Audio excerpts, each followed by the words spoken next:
वैसे तो देखिए होली का त्योहार बहुत ही ज्यादा खास है, लेकिन अगर बात मथुरा की जाए तो ये होली और भी निराली हो जाती है और खास हो जाती है। पहले मथुरा ने लड्डू मार होली का आनंद लिया, फिर बरसाना में लठमार होली का रंग जमा और आज बारी नंदगांव की है। नंदगांव में आज लठमार होली का भव्य आयोजन होगा। मथुरा का ये रंग न केवल अद्भुत होगा बल्कि इसे देखने देश विदेश से लोग जुटेंगे। इससे पहले कल बरसाना में दुनिया ने होली का अद्भुत नजारा देखा। यहां पर गलियां होशियारों के हल्ले से गूंज उठी और ताने बाने के साथ बरसाने की गलियों में जमकर लठमार होली का आनंद जमा। लड्डू मार होली के दूसरे दिन बरसाना में लठमार होली का आयोजन होता है। इस होली में नंदगांव से लोग होली खेलने के लिए आते हैं और बरसाने की गोपियां यानी महिलाओं ने उन पर जमकर लठ बरसाए। लठ बरसाने का अधिकार यहाँ गुस्साई परिवार की महिलाओं का होता है। ये वो परिवार है जिसे लाडली जी के पुजारी के तौर पर जाना जाता है। आज रंग का मजमा नंदगांव में जमने वाला है। हमारे कृष्ण भगवान साक्षात इनके ग्वालों के रूप में आते हैं और हम अपनी किशोरी जी के रूप में आते हैं। यहाँ पे हम राधा कृष्ण का ये स्वरूप होता है और इस प्रेम भरी रंग होली को हम बहुत ही इंतजार करते हैं। ये द्वापर युग से चली आ रही है कि इत अलबेलो उत अलबेली इत रसिया उत गोरी है और छैल छबीली रसिक रसीली आज रंग रंगीली हो रही है और आज रंगीली हो रही। अरे अमर रह ना जाए कोई गोरी, अरे रह ना जाए कोई गोरी। इस लठमार होली के पीछे की कथा भी खूब निराली है। बरसाना में ही राधा रानी का जन्म हुआ था, जहां कान्हा होली खेलने आया करते थे। कहते हैं कि नंदगांव से वो अपनी टोली के साथ बरसाना की गोपियों के संग होली खेलने आते थे।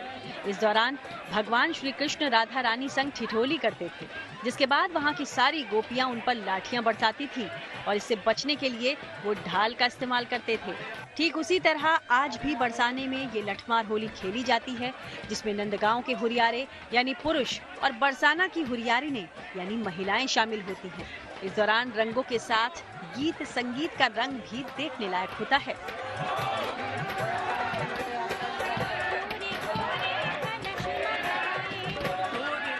ब्रिज में लठमार होली की ये परंपरा इतनी अनोखी और खूबसूरत है कि लोग बढ़ चढ़कर इसमें भाग लेते हैं।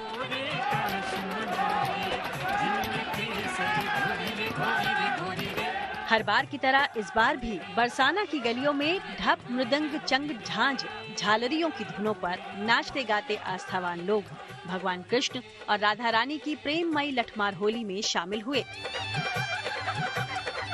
बरसाना में कल लठमार होली की छटा दिखाई दी, तो आज भगवान कृष्ण के नंदगांव में होली का ऐसा ही भव्य रंग बिखरेगा। ये बरसाना से आकर लोग नंदगांव की महिलाओं के साथ होली खेलेंगे। बरसाना से मदन गोपाल शर्मा के साथ bureau report, good news today.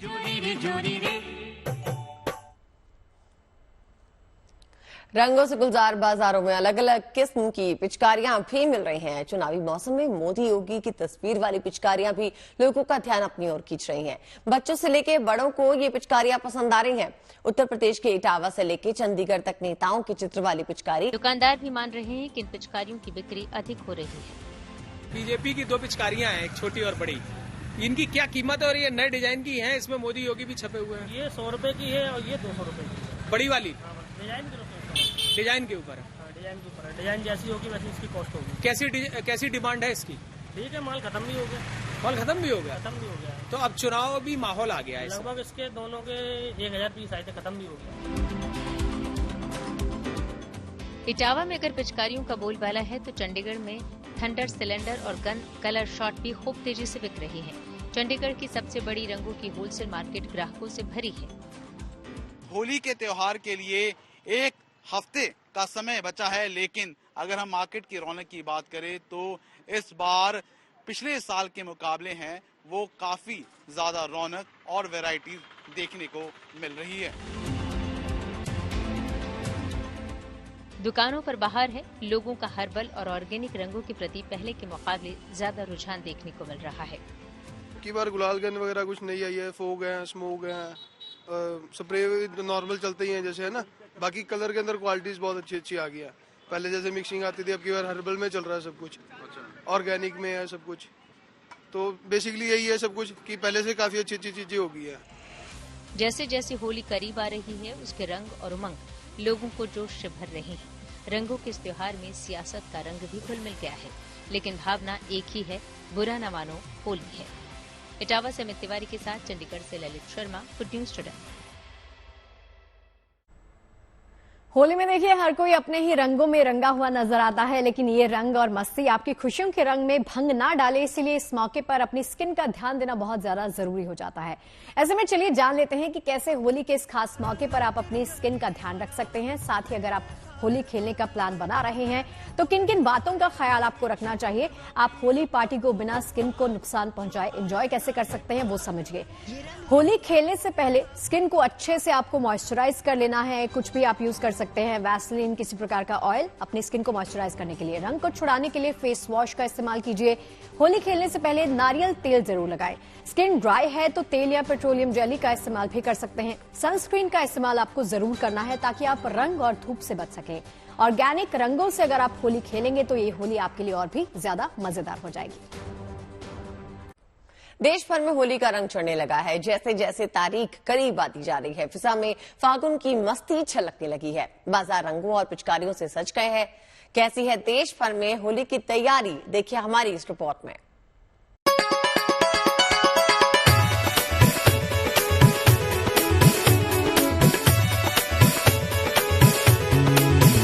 देश भर में होली का रंग चढ़ने लगा है।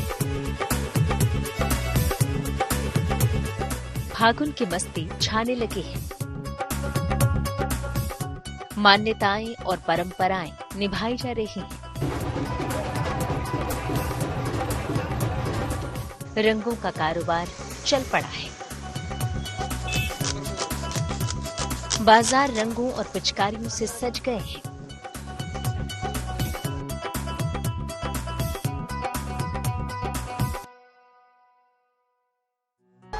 प्रयागराज में होली की खुमारी अभी से चढ़ने लगी है। होली के गीत गूंजने लगे हैं।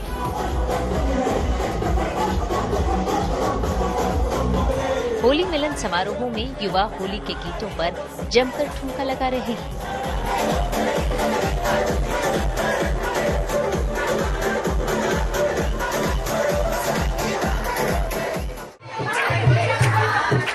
होली उमंग और उल्लास का त्योहार है। हालांकि इसे मनाने को लेकर अलग अलग मान्यताएं और परंपराएं हैं, जिसे लोग सदियों से निभाते चले आ रहे हैं। ऐसी ही एक परंपरा है कानपुर के वाल्मीकि समाज में, जहां होली से 7 दिन पहले होलिका माता की पूजा होती है।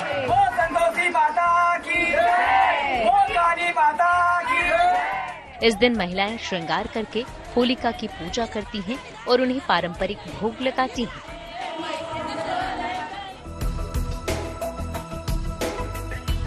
होली में सबसे खास होता है रंग। रंग प्राकृतिक हों तो त्योहार का मजा दोगुना हो जाता है। लिहाजा यूपी के अमेठी में स्वयं सहायता समूह से जुड़ी महिलाएं प्राकृतिक रंग गुलाल बनाने में जोर शोर से जुटी हैं।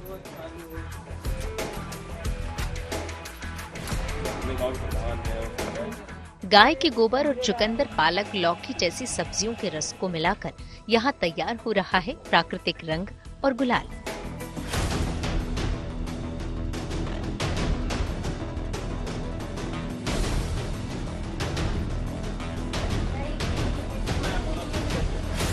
ये देसी गाय के गोबर से गुलाल बनाया जाता है और सबसे पहले हम गोबर को साफ करते हैं, फिर उसे सुखाते हैं। सुखाने के बाद उसे जलाते हैं। जला के उसकी राख तैयार की जाती है।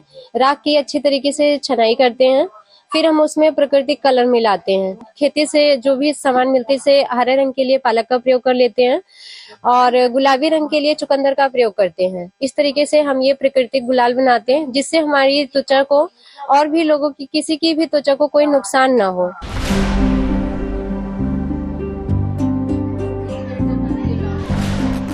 प्राकृतिक रंग और गुलाल जयपुर में भी बन रहा है, लेकिन यहाँ खास है सद्भावना का रंग। माह रमजान में रोजा रखने के बावजूद यहाँ ये मुस्लिम परिवार होली की तैयारियों में जुटा है, क्योंकि इनके बिना ब्रज की होली भी अधूरी है। विश्व भर में विख्यात मथुरा वृंदावन की होली इन्हीं के बनाए गुलाल गोटे से रंगीला और खुशबूदार बनती है, जिसके लिए ये 2 महीने पहले से ही तैयारी शुरू कर देते हैं। ये गुलाल गोटे खास तौर पर राज परिवार और मथुरा वृंदावन मंदिरों के लिए ऑर्डर पर बनाए जाते हैं। हम लोग राज शिल्पी हैं, राज परिवार के लिए हम लोग कई महीनों से गुलाल गोटा बनाना शुरू कर देते हैं। और जयपुर के महारानी दिया कुमारी जी हैं, उनके बेटे हैं पद्मनाभ जी, ये सब इसी से होली खेलते हैं। तो हमें काफी खुशी होती है और आनंद महसूस होता है। मथुरा के वृंदावन में मंदिर में जाते हैं तो उसके लिए 2-2.5 महीने पहले ऑर्डर आ जाता है, तो पूरा परिवार मिलकर इसमें सब काम करते हैं। लाख के गुलाल गोटे बनाते हैं, रंग बिरंगी अरारोट की गुलाल भरते हैं, सेंटेड गुलाल। जब गुलाल गोटे को फेंक के मारा जाता है तो लाख का गुलाल गोटा टूट जाता है और उसमें से रंग बिरंगी खुशबूदार गुलाल एक अलग ही माहौल बना देती है। चंडीगढ़ में भी बाजार होली के रंग में रंग गया है। चंडीगढ़ के होलसेल मार्केट में रंगों की खरीदारी के लिए छोटे दुकानदारों की खूब चहल पहल देखने को मिल रही है। दुकानदारों की माने तो इस बार हर्बल रंगों के डिमांड ज्यादा है। वहीं पिचकारियों में थंडर सिलेंडर और गन कलर शॉट भी खूब तेजी से बिक रही है। प्रयागराज से आनंद राज, कानपुर से रंजय सिंह, अमेठी से अभिषेक कुमार त्रिपाठी, जयपुर से विशाल शर्मा, चंडीगढ़ से ललित शर्मा के साथ bureau report, good news today.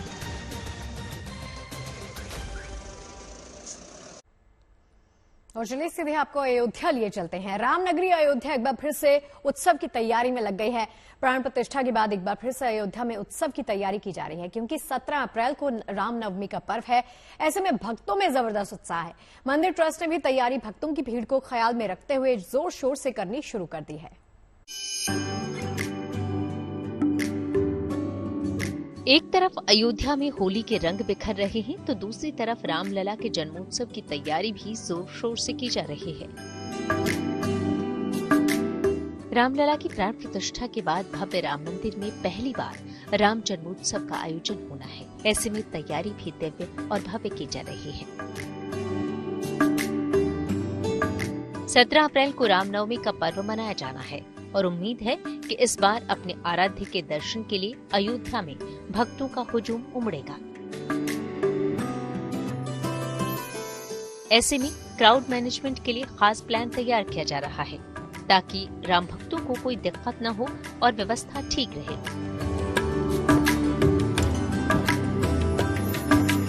Sugriva किला से लेकर के जो राम जन्मभूमि मंदिर तक का मार्ग है, वहाँ कैसे अच्छी व्यवस्था क्यू मैनेजमेंट की हो सके, यात्रियों को बैठने की व्यवस्था हो सके, पानी पीने की व्यवस्था हो सके, मार्ग में चिकित्सा सुविधा उनको मिल सके, जहाँ जरा सा स्वास्थ्य गड़बड़ है वहीं उनको चिकित्सक सहायता मिल सके, ये हम आज प्रारंभ कर चुके हैं और हर प्रकार की सेवा दे रहे हैं। यूं तो प्राण प्रतिष्ठा के बाद से हर दिन बड़ी संख्या में राम भक्त रामलला के दर्शन के लिए पहुंच रहे हैं, लेकिन रामनवमी के मौके पर अयोध्या का रंग अलग ही होगा। भक्तों की भीड़ बढ़ेगी तो भक्तों की सुविधाओं का विशेष ध्यान रखा जा रहा है। भक्तों का सामान सुरक्षित रखने के लिए मंदिर ट्रस्ट नए लॉकर भी उपलब्ध करा रहा है। अयोध्या में फिलहाल भक्तों के लिए 5000 लॉकर हैं। एक सप्ताह में 10,000 अतिरिक्त लॉकर भी तैयार हो जाएंगे, यानी भक्तों के लिए कुल 15,000 लॉकर होंगे, जिनमें वो मोबाइल से लेकर अपना जरूरी सामान रख सकेंगे। इन लॉकर में सामान रखने के लिए किसी तरह की फीस नहीं ली जाएगी। भक्तों के लिए ये सुविधा पूरी तरह मुफ्त होगी। यात्रियों के सामान रखने के लिए पीएफसी का आधा पोर्शन अभी चालू हो गया है। ऐसे कोई 5,000 के आसपास लाकर हमारे काम कर रहे हैं। अगले 10 दिनों के अंदर 5,000 से अधिक और लाकर काम करने लगेंगे। आज श्रद्धालुओं को जूता पहन करके अंदर जाना जरा कठिन है, तो जूता रखने की व्यवस्था भी वहाँ चालू कर रहे हैं। अनेक ऐसी संस्थाएं जो इस प्रकार की निःशुल्क निस्वार्थ सेवा करने के लिए आगे आ रही हैं, वो इस सेवा पादुका सेवा के रूप में प्रारंभ करने वाली हैं। रामनवमी के मौके पर भक्त रामलला के दर्शन 24 घंटे कर पाएंगे। सीएम योगी आदित्यनाथ ने इसके निर्देश पहले ही दे दिए हैं। दर्शन के लिए बड़ी संख्या में लोगों के पहुंचने की वजह से रामनवमी के एक दिन पहले अष्टमी और एक दिन बाद दशमी तिथि को भी राम मंदिर 24 घंटे खोला जाएगा। रामलला के भव्य मंदिर में पहली बार रामनवमी का पर्व बहुत उत्साह से मनाया जाएगा और बहुत बड़ी संख्या में श्रद्धालु वहां पहुंचने वाले हैं। इसके लिए सरकार ने पूरी तैयारी शुरू कर दी। Shilpi Sen, Lucknow, good news today.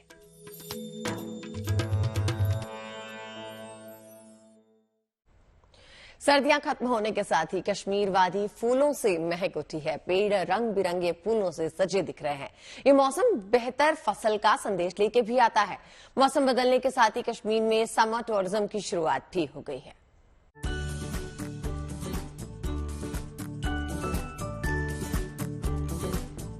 खूबसूरत फूलों से गुलजार हो गई वादियां।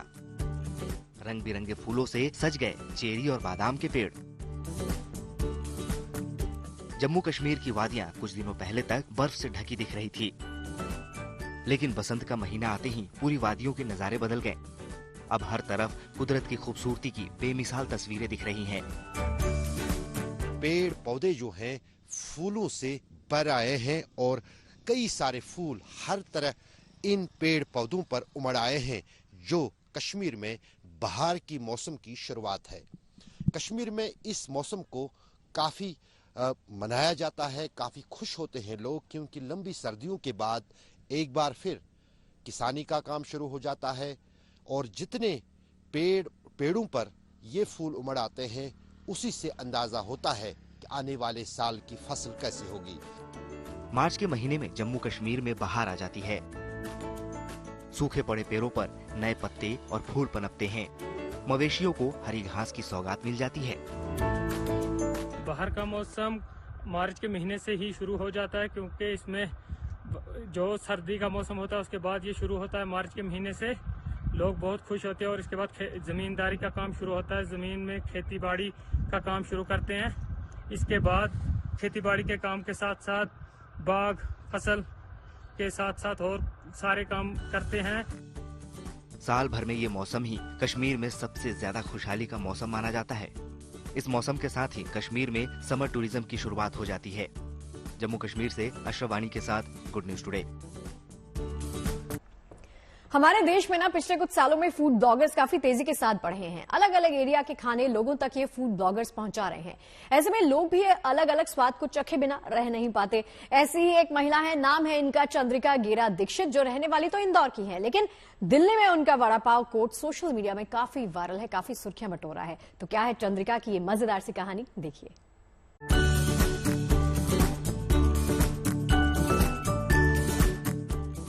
इंदौर की लड़की चंद्रिका गेरा दीक्षित ने देश की राजधानी दिल्ली में वड़ा पाव का ठेला लगाया तो वो सोशल मीडिया पर सुर्खियों में छा गई। चंद्रिका का दावा है कि वो मुंबई के वड़ा पाव का टेस्ट दिल्ली में दे रही है। देखते ही देखते वो वड़ा पाव गर्ल के नाम से मशहूर हो गई। तो हम इस वक्त मौजूद है सैनिक विहार में, केशव महाविद्यालय के ठीक बाहर, जहाँ पे जो सबसे ज्यादा जो फेमस हो रखी है, फेमस वड़ा पाव गर्ल, हम उसी के कार्ट के बाहर है। तमाम लोगों की भीड़ है। आइए एक बार चलते हैं आगे और भी लोगों से बात करते हैं। वड़ा पाव खाकर ही जाओगे आप सब? जी बिल्कुल जी, जब लाइन में लगे हैं। लेके भी जाओगे? लेके भी जाएंगे, खाएंगे भी जी, और आप लोगों को भी खिलाएंगे। बिल्कुल बिल्कुल, क्योंकि मैं खुद यहाँ पे ये मतलब मैंने जितना देखा है कि मुंबई का स्वाद मिल रहा है, मुझे नहीं पता ये स्वाद में सच में झूठ है। आज भी मिलता नहीं मिलता वो देखते हैं। चंद्रिका के लिए फर्श से अर्श तक की ये कहानी इतनी आसान नहीं थी। तमाम मुश्किलों का सामना कर आज वो यहाँ तक पहुँच सकी है। 2 साल पहले जब मैं 2 पाव लेके खड़ी थी, लोगों को वो स्ट्रगल नहीं दिख रहा था। मैं अपने बच्चे के साथ सफर कर रही थी। महावीर हर जगह मेरा बच्चा बीमार रहता था, हर जगह में, मतलब एक प्राइवेट सेक्टर में आप समझ सकते हैं कितना प्रॉब्लम होता है जॉब को लेके। अगर आप 10 दिन नहीं जाएंगे आपकी सैलरी होल्ड कर दी जाती है। मेरा बच्चा इतना बीमार था, मुझे सैलरी अटक गई, सारी चीजें हो गई। तब कोई क्यों नहीं आया? तब आते ना ये नेता, तब आते सारी चीजें, तब मुझे लगता है कि हाँ वास्तव में जनता साथ है। आज जब मैं मेहनत कर रही हूँ, कमा रही हूँ, आज सर्जरी होने के बाद मुझे कंटिन्यू चक्कर आ रहे हैं, सारी चीजें, फिर भी मैं यहाँ हूँ क्योंकि ये लोग इतने दूर दूर से आते हैं ना, मैं मुझे ढूंढ के चले जाते हैं और मुझे यहाँ आना है। चंद्रिका सोशल मीडिया पर काफी एक्टिव रहती है। उनके कई वीडियोस सोशल मीडिया पर वायरल भी हुए हैं। बड़ा पाव के साथ साथ इन दिनों उनके कुछ और वीडियोस भी वायरल हो रहे हैं, जिनमें वो रोती हुई दिख रही हैं। ऐसे ही एक वीडियो में चंद्रिका रोते हुए और हाथ जोड़ते हुए दिख रही हैं। इस दौरान उनकी भीड़ में मौजूद लोगों से बहस भी हो रही है। दरअसल बड़ा पाव के स्टॉल पर भीड़ बढ़ जाने की वजह से कुछ लोगों को इंतजार करना पड़ रहा था, साथ ही जाम की परेशानी भी हो रही थी। इसी मुद्दे को लेकर कुछ लोगों की उनसे बहस हो गई थी। आप जैसे देख सकते हो 1.5-2 साल से मेहनत कर रहे हैं, बट इतना क्राउड पहले नहीं था, इतने कस्टमर्स उनके नहीं थे। एकदम से करना थोड़ा मुश्किल नहीं है, तो हम इसीलिए खड़े हैं कि जितने भी दिन हम आ रहे हैं वो अपनी मैनेजमेंट देखें और भी हम प्रोविजन लेते रहेंगे। ऐलान के बाद हम सुनिश्चित करना चाहते हैं कि जितने भी हमारे भाई बहन रेडी पटरी लगाने वाले हैं उनको एक पूरी तरह से प्रॉपर व्यवस्था मिले और ऑथराइज हम उनको वेंडिंग जोन है जो दे पाएं। और जल्द ही अब हमारा जो वेंडिंग जोन का सर्वे है, जैसे माननीय मुख्यमंत्री अरविंद केजरीवाल जी ने कहा था, शुरू कर दिया जाएगा। और मैं आपको बताना चाहूंगी वो सर्वे ऑलरेडी शुरू हो चुका है। आज चंद्रिका जहां खड़ी है उसमें उनके परिवार का भी योगदान है। पति से लेकर उनकी सास तक उनके साथ कंधे से कंधा मिलाकर खड़ी हैं और उनका हाथ बटा रही हैं। तो आपको अपनी बहू की ये कामयाबी कैसी लग रही है? बहुत अच्छी। मैं तो कहती हूँ भगवान हर किसी को ऐसी कामयाबी दे, हर किसी को अच्छी बहू दे और हर बहू के साथ अच्छी सास भी दे। जब वो मुझे दिख रहा है, वो यहाँ पे आप उदाहरण देख ही सकते हैं कि कितनी अच्छी बहू और कितनी अच्छी बहू को कितनी अच्छी सास मिली है, क्योंकि साथ मिलके ही चलना पड़ता है। चंद्रिका के बड़ा पाव का स्वाद दिल्ली वालों की जुबान पर चढ़ने लगा है। यही वजह है कि सोशल मीडिया पर चंद्रिका इन दिनों काफी वायरल हो रही है। Manisha Ladda, Delhi, good news today.